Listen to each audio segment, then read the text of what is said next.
নমস্কার দাদা। নমস্কার। বলছি আজকে তুমি আমাদেরকে কোথায় কোথায় ঘোরাচ্ছ? প্রথমে নরসিংহর মন্দির, তারপর রাধা মদন মোহন। তবে নিমাইয়ের জন্মস্থান নিয়ে কিন্তু বিতর্ক রয়েছে। অনেকেই প্রচার করছেন যে জগাই মাথায় খোল ভেঙেছিল, কিন্তু এটা কিন্তু সঠিক তথ্য নয়। শ্যামকুণ্ডের জল মাথায় নিয়ে নিলাম।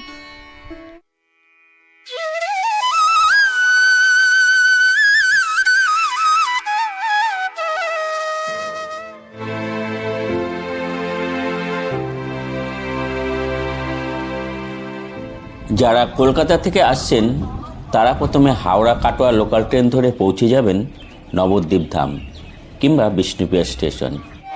তারপর 15 টাকা টোটো ভাড়া দিয়ে পৌঁছে যাবেন বড়ালঘাটের ফেরিঘাট। তারপর নৌকো ভাড়া 5 টাকা, লঞ্চ ভাড়া 10 টাকা। তবে লঞ্চ করে আসলে পরে যে দৃশ্যটি আপনারা দেখতে পাবেন মন ভরিয়ে দেবে, সেটা হলো জলঙ্গি ও ভাগীরথীর মিলনস্থল, যার জল কোনোদিনও মেশে না। এই অপূর্ব দৃশ্য দেখতে দেখতে পৌঁছে যাবেন মায়াপুর। এবং যারা শিয়ালদহ থেকে আসছেন তারা কৃষ্ণনগর লোকাল ট্রেন ধরে পৌঁছে যাবেন কৃষ্ণনগর স্টেশন। কৃষ্ণনগর স্টেশন থেকে 40 টাকা মাথাপিছু টোটো ভাড়া দিয়ে পৌঁছে যাবেন হুলোরঘাট। সেখান থেকে 3 টাকা নৌকো ভাড়া দিয়ে মায়াপুর পৌঁছে যাবেন। এখান থেকে বিশ্বের এই 1 নম্বর ইস্কন মন্দিরটি কি অপূর্ব সুন্দর লাগছে।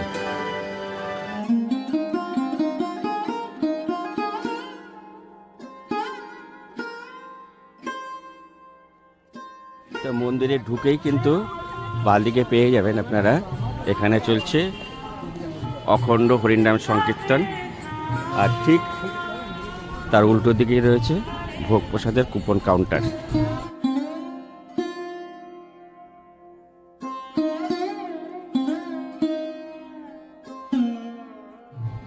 শ্রী চৈতন্যদেবের কৃপায় এখানে চলে দিনরাত্রি অহরহ হরিনাম সংকীর্তন।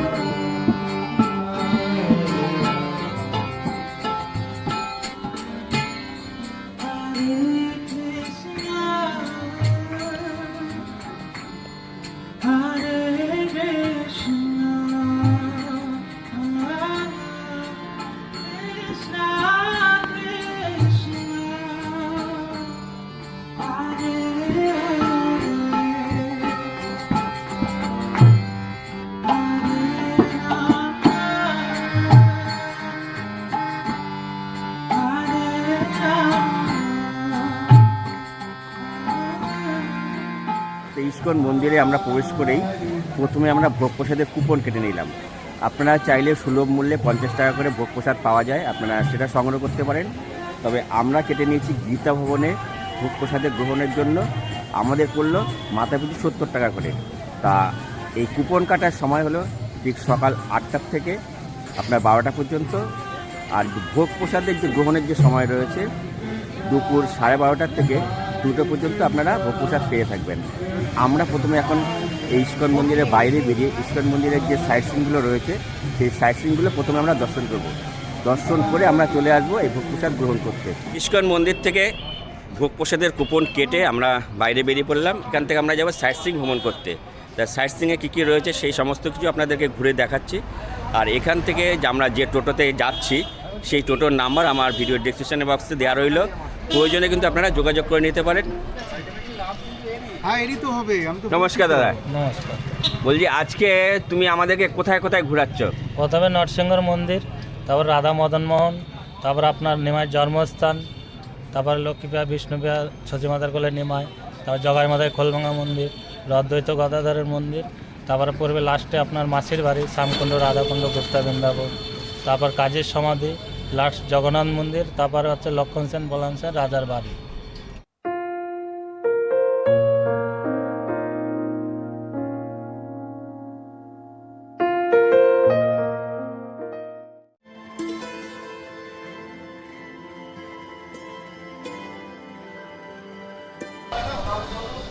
তো এসে পৌঁছালাম আমাদের প্রথম দর্শনীয় স্থান নরসিংহ মন্দির। তবে এই নরসিংহ মন্দিরটি কিন্তু অসম্ভব সুন্দর দেখতে, আর এই যে টেরাকোটার যে কাজ রয়েছে সেটাও খুব অসম্ভব সুন্দর দেখতে।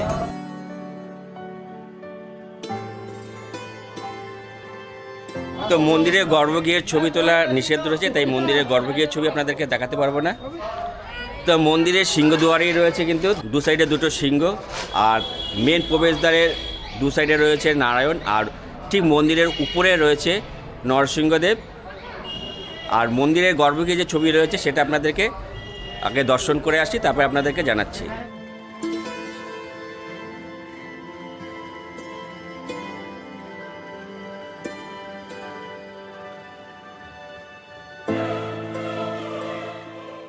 তো নরসিংহ মন্দিরে আমরা দর্শন করে বেরোলাম। এই মন্দিরের ভিতরে রয়েছে ভগবান শ্রীকৃষ্ণের যে বিভিন্ন রকম লীলা রয়েছে, সেই লীলা প্রদর্শনী, মহাভারতের যেসব লীলা করেছিলেন সেই সমস্ত কিন্তু ভিতরে ফুটিয়ে তোলা হয়েছে। এই মন্দিরটা যদি ঘুরে দেখেন অসম্ভব সুন্দর লাগবে, অসম্ভব সুন্দর। এরপরে আমাদের পরবর্তী গন্তব্যস্থল রাধা মদনমোহন মন্দির।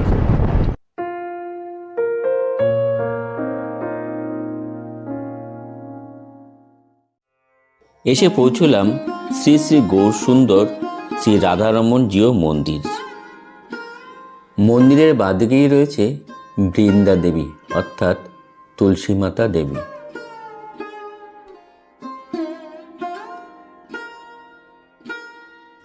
এই মন্দিরের গায়ে অপূর্ব সুন্দর নকশা করা রয়েছে, আর এই মন্দিরে পূজিত হচ্ছেন ভগবান শ্রীকৃষ্ণ এবং রাধারানী, তার সাথে আমাদের গৌর সুন্দর শ্রী চৈতন্য মহাপ্রভু।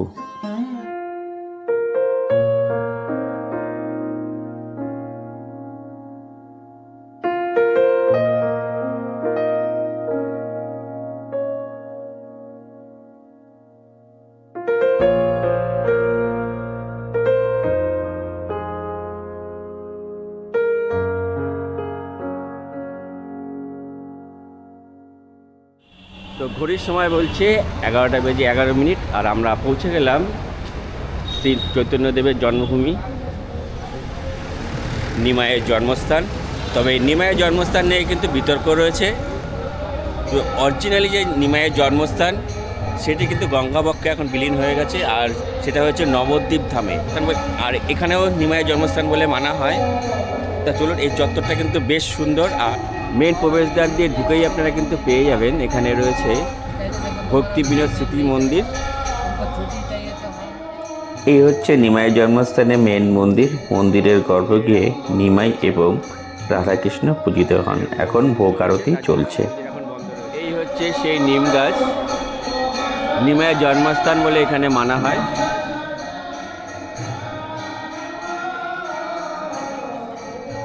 এরপরেই রয়েছে গৌর গদাধর ও লক্ষ্মী নৃসিংহদেবের মন্দির এখানে।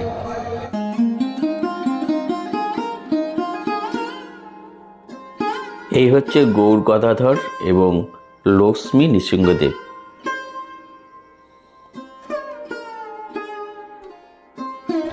আমরা গৌর গদাধর এবং লক্ষ্মী নৃসিংহদেবের মন্দির দর্শন করে বেরিয়ে পড়লাম।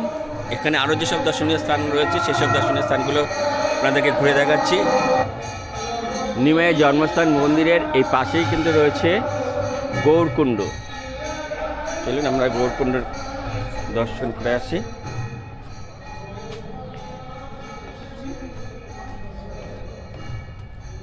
আর এই গৌরকুণ্ডে কিন্তু প্রচুর মাছ কিন্তু খেলা করছে।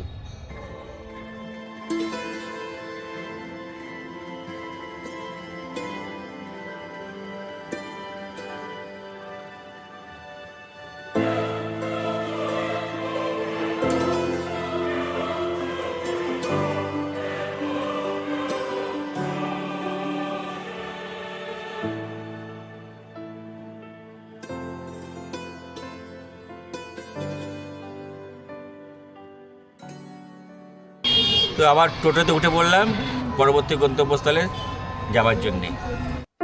নিমাই জন্মস্থান মন্দির থেকে সামনে একটু এগিয়েই পড়বে পোস্ট অফিস মোড়। সেখান থেকে বাঁদিকে কিছুটা এগোলেই পড়বে নবনির্মিত গৌরনিতাই মন্দির। এই নবনির্মিত গৌরনিতাই মন্দিরের বিস্তারিত ভিডিও আমার চ্যানেলে দেওয়া রয়েছে, ডেসক্রিপশন বক্সে লিঙ্ক দেওয়া রইল। এখনও যারা দেখে উঠতে পারেননি তারা দেখে নিতে পারেন।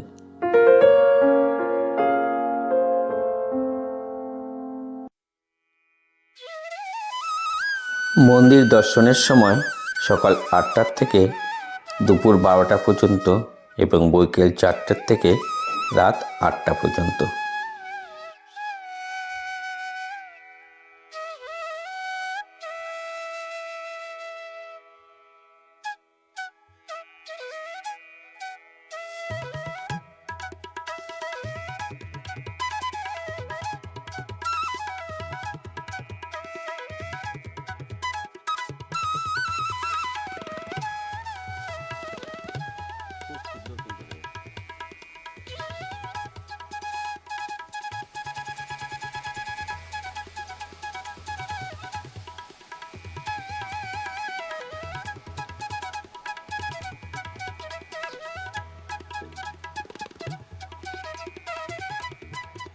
তো মন্দির দর্শন করে বেরোলাম, এরপরে আমরা টোটোতে উঠে যাব। অপূর্ব দর্শন হলো, অপূর্ব নতুন মন্দির, খুব সুন্দর, খুবই ভালো লাগলো।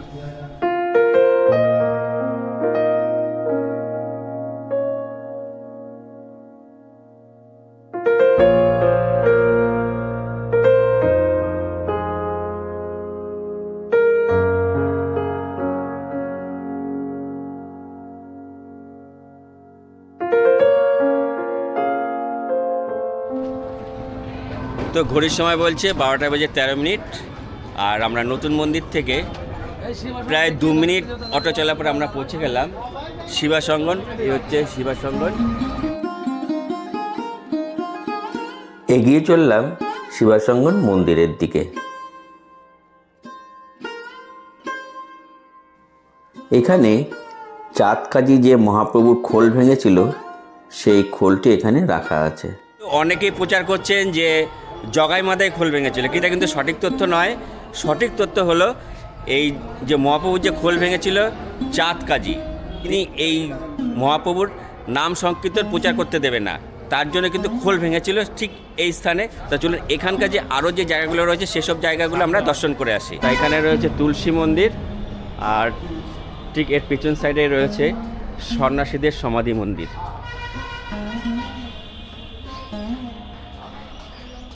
এই হচ্ছে সন্ন্যাসীদের সমাধি মন্দির। এদিকেও কিন্তু রয়েছে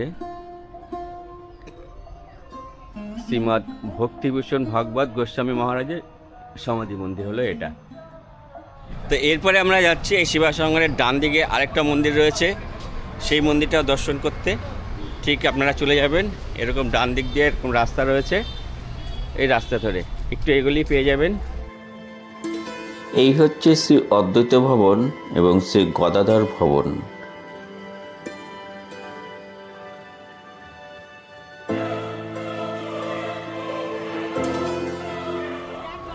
তা এখানে অদ্বৈত ভবনে আমরা অদ্বৈত গোসাই এবং নিত্যানন্দ প্রভুকে দর্শন করলাম। আর তা এরপরে আমরা যাচ্ছি চৈতন্য মহাপ্রভুর মাসির বাড়ি। এই মুহূর্তে আমরা পৌঁছে গেলাম চৈতন্যদেবের মাসির বাড়ি। আর এখানে কিন্তু প্রচুর দোকান রয়েছে, আপনারা কেনাকাটি করে নিতে পারেন। এই হচ্ছে চৈতন্যদেবের মাসির বাড়ি।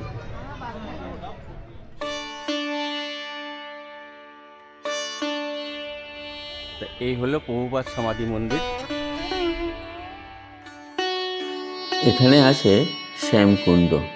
এই হচ্ছে এখানকার শ্যামকুণ্ড। একটু শ্যামকুণ্ডের জল মাথায় নিয়ে নিলাম।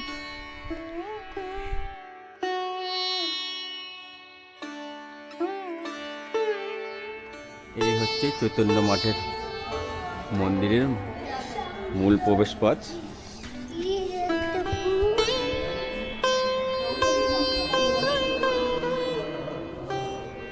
আর এই মন্দিরের চারপাশে কিন্তু মহাপ্রভুর বিভিন্ন লীলা প্রদর্শনী করা হয়েছে, বেশ সুন্দর।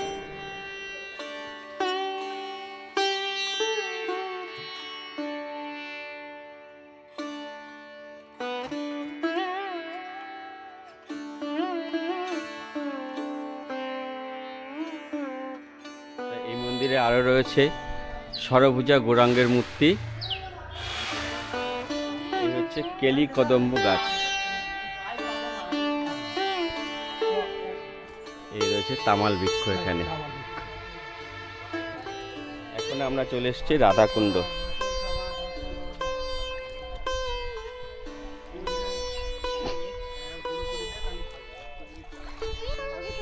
রাধাকুণ্ডের জল একটু মাথায় নিয়ে নিলাম। তো এখন আমরা আবার গিয়ে টোটোতে উঠে পড়বো। তা এর পিছনে এদিকে কিন্তু রয়েছে গোশালা, গোশালাটা আপনারা দর্শন করে নিতে পারেন। তো আমরা এদিক থেকে চলে আসলাম এবার 3 নম্বর গেটের দিকে। 3 নম্বর গেট থেকে আমরা বাইরে বেরিয়ে যাব। বাইরের পথ এদিকে 3 নম্বর গেট। এরপর আমরা চলে এলাম চাঁদকাজি সমাধিস্থল। শ্রী মহাপ্রভু এই চাঁদকাজিকে সমাধিস্থ করেছিলেন।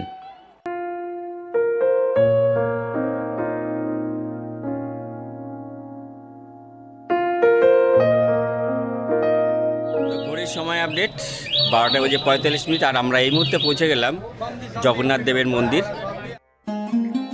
এই হচ্ছে শ্রী শ্রী জগন্নাথ, বলদেব এবং সুভদ্রার মন্দির।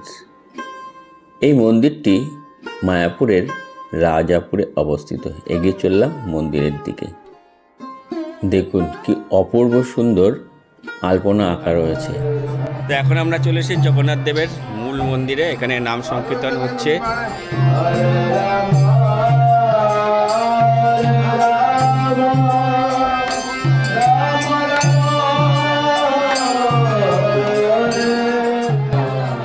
মন্দিরে অধিষ্ঠান করছেন জগন্নাথ, সুভদ্রা এবং বলদেব।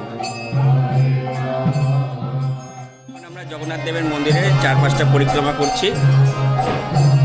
দেখুন বেশ অপূর্ব সুন্দর কিন্তু কারুকার্য করা রয়েছে।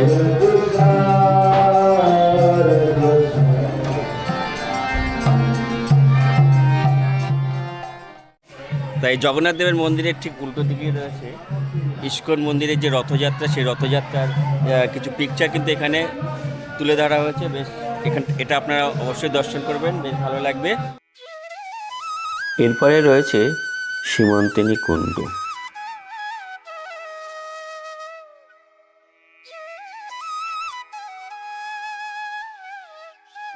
সীমন্তিনী কুণ্ডর পাশেই রয়েছে গৌর বিষ্ণুপ্রিয়া মন্দির।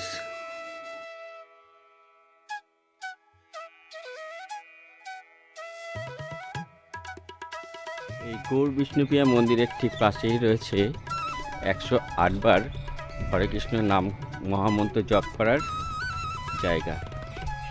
এখানে কিন্তু দেখুন 108 বার হরে কৃষ্ণ নাম জপ করছেন। এরপরে একটি শিব মন্দির রয়েছে, চলুন এই শিব মন্দিরটা এখানে দর্শন করে আসি। এই হচ্ছে শিব মন্দির।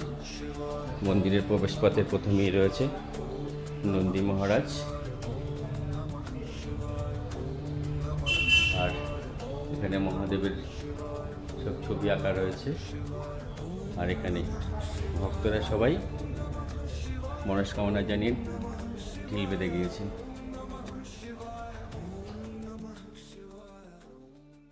জগন্নাথ দেবের মন্দির আমাদের দর্শন করা হয়ে গেল।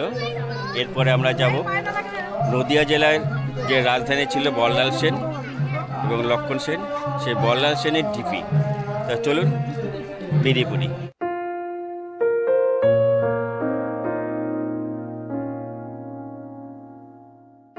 জগন্নাথ দেবের মন্দির থেকে প্রায় 10 মিনিটের মতো অটো চলার পর আমরা পৌঁছে গেলাম নবদ্বীপ ধামের যে রাজধানী রয়েছে বল্লাল সেনের ঢিপি।